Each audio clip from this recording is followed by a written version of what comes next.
Saat kita check-in, hal terakhir yang ingin kita khawatirkan adalah apa yang terjadi di balik layar di hotel. Seperti staf yang licik dan tahu semua urusan tamu. Kelemahan keamanan di dalam kamar dan gelas menjijikan yang dapat membuatmu benar-benar sakit. Belum lagi privasi kamar mandimu yang dipertanyakan, ya orang lain bisa saja menggunakan toiletmu. Hari ini kami akan membeberkan semua rahasia kotor hotel. Jadi duduklah dengan rileks. Atau mungkin jangan. Jangan pernah sepenuhnya percaya pada brankas kamar hotel.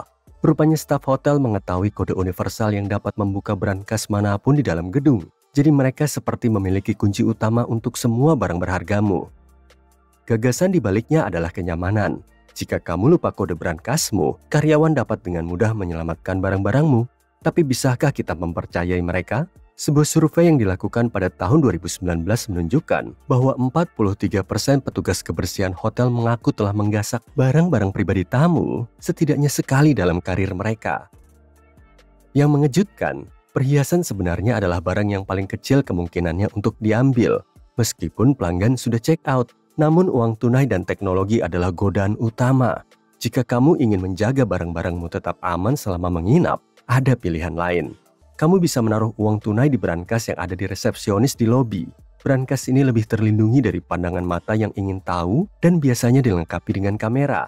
Ditambah lagi, hanya beberapa anggota staf yang dapat mengaksesnya.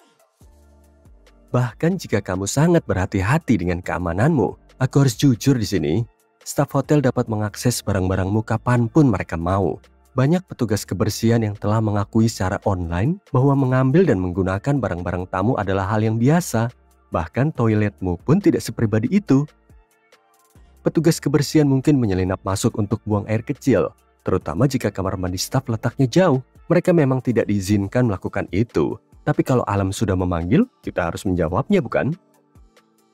Tempat tidurmu juga tidak terlalu privat. Petugas kebersihan seperti orang lain punya ponsel dan suka bersenang-senang. Jadi jangan naif. Foto tempat tidurmu yang sangat kotor dan jorok dapat dengan mudah masuk ke dalam obrolan grup yang diberi label kamar terjorok yang pernah ada. Selain itu, jika petugas kelelahan dan punya cukup waktu, mereka mungkin akan tidur siang di salah satu kamar. Sekali lagi, mereka tidak seharusnya melakukan itu, tapi banyak juga yang tetap melakukannya. Karyawan hotel pada dasarnya berkewajiban menjaga kerahasiaan. Mereka tidak boleh mengungkapkan informasi apapun tentang kamu, bahkan jika itu adalah istri atau suami tamu yang menelepon, kecuali jika diwajibkan oleh hukum. Para staf tidak benar-benar memiliki kewajiban moral di sini. Bagaimanapun hotel adalah bisnis, bukan penasehat pernikahan kan? Jika kamu meninggalkan sesuatu di kamarmu, jangan menunggu panggilan. Mengembalikan barang yang tertinggal dapat secara tidak sengaja membocorkan perselingkuhan tamu. Dan tidak ada staf yang ingin bertanggung jawab atas perceraian yang akhirnya terjadi. Aku penasaran, apa hotel-hotel punya kode untuk tukang selingkuh? Resor-resor mewah biasanya punya bahasa rahasia. Misalnya, grey out, berarti ada hiu di perairan di dekat pantai. Huha, sama artinya dengan pergi secepat mungkin. Dan pig in the pan, digunakan ketika seorang tamu terjebak di jalur parkir. Para petugas juga punya nama panggilan sendiri. Cups adalah karyawan baru, dan lobby lizard adalah orang yang kamu andalkan selama waktu check-in dan check-out yang sibuk. Dan VIP 11 secara harfiah adalah bangsawan. Tapi percayalah, kamu tidak akan pernah mau dipanggil peach. Ini pada dasarnya berarti kamu adalah tamu yang sangat merepotkan. Dan ini pun masih terhitung istilah yang sopan. Kode-kode ini dapat berbeda dari satu hotel ke hotel lainnya, dari satu negara bagian ke negara bagian lainnya, bahkan dari satu negara ke negara lainnya. Ambil contoh Dubai misalnya. Di Resor Madinah Jumeirah, mereka memiliki satu kode yang disebut 2010.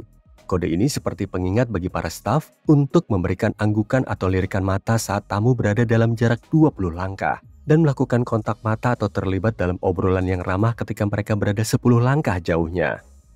Kode-kode tersembunyi ini pada dasarnya ada agar para tamu dapat bersantai dan menikmati masa inap yang nyaman tanpa rasa khawatir. Sekarang setelah kamu mengetahui rahasia ini, kami punya peringatan.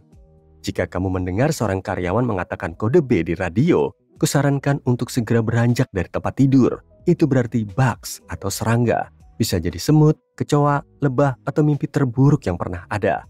Kutu busuk. Setiap tahun lebih dari 80% hotel diserang oleh serangga parasit ini. Makhluk licik ini tidak pilih-pilih tempat untuk hinggap. Mulai dari motel murah hingga suite mewah. Tidak ada tempat yang aman. Rata-rata hotel menangani sekitar 7 serangan kutu busuk setiap 5 tahun. Itu jumlah yang sangat banyak bagi tamu yang tak diinginkan.